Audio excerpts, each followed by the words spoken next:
Welcome to the TopRank Marketing Digital Marketing News Roundup. I'm Tiffani Allen. And I am Joshua Nite. Ooh. Yeah.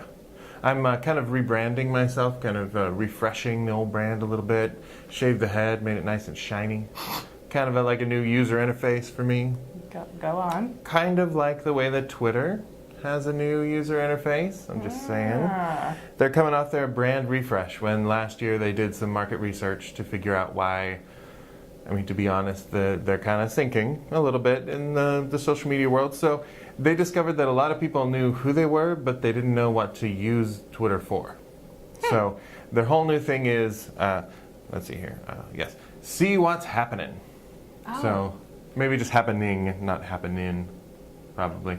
But as part of this whole redesign, they're refreshing their app and their online, desktop, I guess. Mm-hmm. Anybody use a desktop anymore?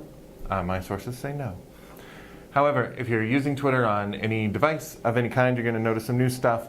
They've kind of consolidated the navigation menu and put it all on the side instead of on the bottom, so you can actually get at stuff.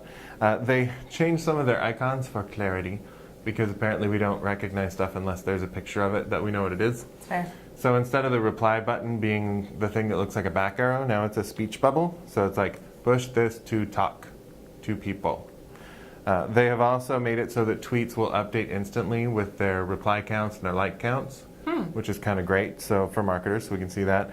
And they've got it so on the iOS app, links are going to open in Safari instead of in like Twitter's weird little browser.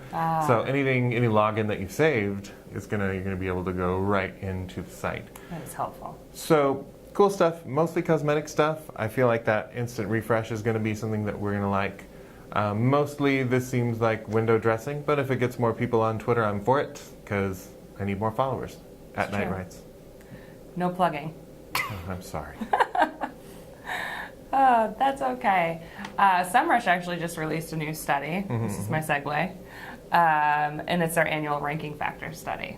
Okay. Oh, lovely. Okay. So you as a content person might enjoy some of this, or just as a marketer generally. It's actually really, really, really interesting. So what the overall theme here is that site engagement by far outweighs on-page optimization for site ranking. So basically the least important ranking factors in order from least to less least. Is videos on the page, which, keyword in the meta description or in the title, and keywords in the body. So all of these on-page things that we've been trained to do, almost insignificant according to SEMrush. Like couldn't hurt, but couldn't hurt. Yeah. Some would say, but not as big a deal. Okay. Exactly. So what does matter, what really, really matters, is engagement metrics. So time on site, pages per session, bounce rate, referring domains, that kind of thing. That's sort of the credibility builder. People are linking to the good content, length of content as well, so a little bit longer content. And then also the single most important would be website visits. No kidding. So the more visitors you get to the site, the more engaged visitors you get to the site, the higher your site may eventually rank. And then sites, of course, just a fun little stat. So sites in the top, it is fun, it's bounce rate. Sites in the top 3 had an average of 49% site-wide bounce rate. So that's pretty low comparatively across the industry. Okay, so all we got to do is create better content that people want to engage with, and that will help people find stuff. You're right, as a content marketing person, as a content writer, I think that's great news. I've never heard Josh say, let's create better content before. No, usually I'm like, what is the bare minimum horrible content? No, I wouldn't. I don't. Stuff it with keywords. You've heard the joke, right? The SEO expert walked into a bar, pub, watering hole, gin and tonic. I could continue, but I won't. Thank you. My study for the week is the most important skills for B2B tech marketers, which I found this fascinating because I think of tech marketing as an industry that's dominated by, the robots and nerdy robots, basically. As a nerd, I can say nerd. It's a thing. So this was a survey of 359 tech industry marketers across demographics. So you got your Gen Xers, you got your baby boomers, you got your millennials. What skills they felt were most important for success in the field. And what I love about this, 82% said that soft skills were the most important. So like the ability to stuff pillows, the No. ability to hug teddy bears. Nope. No, actually, communication and people management. So the ability to work with people is one of the most important skills in this industry. Second to that, barely, by 80% said that writing skills were important. Interesting. So not only being able to work with people, but to talk to people, communicate your thoughts on page. And third in the ranking was content marketing skills, which is different from writing skills. We often talk about content is the stuff. Content marketing is how you get people to see the stuff. Right. So that's the strategy. Like without a strategy, I always say it puts the marketing in content marketing. So at the bottom of the list, I thought was interesting, is coding. Huh. So actual tech stuff at the very bottom. So if you're charismatic, if you can write well, and if you know how to market, tech industry could be for you. Yeah, there you go. We have a little bit more news from the tech industry. Okay, I do love the tech industry. Loose segue.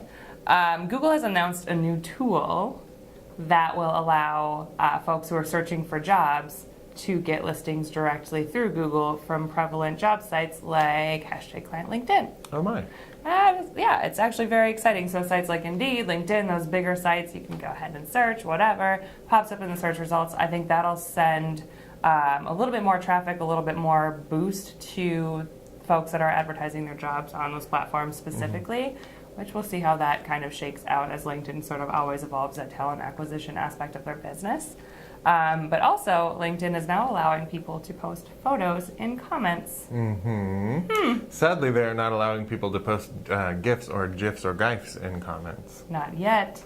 Because I would love to do that. Like if somebody posts the 20 habits of a highly effective marketer, I want to do the little guy blinking, the surprise blink guy. I think would be great. I would just post it on everything, which is probably why we can't. Probably. What you could do is take several stills of yourself blinking and just ask them to scroll real fast. Oh yeah, okay. Yes, It's a workaround. That's good. Yeah, that's all the marketing news highlights that we have for you this week. We'll be back next week with even more marketing news. But if you need more in the meantime, you can follow TopRank on Twitter at TopRank or follow me at Tiffani_Allen. And you can demonstrate your soft skills by following me at NITEWRITES, that's at Nite Writes. And if you have soft serve skills, please bring me an ice cream sundae. You will never say no. Never. We'll be back next week with more news. Thank you for watching. Thanks for tuning in.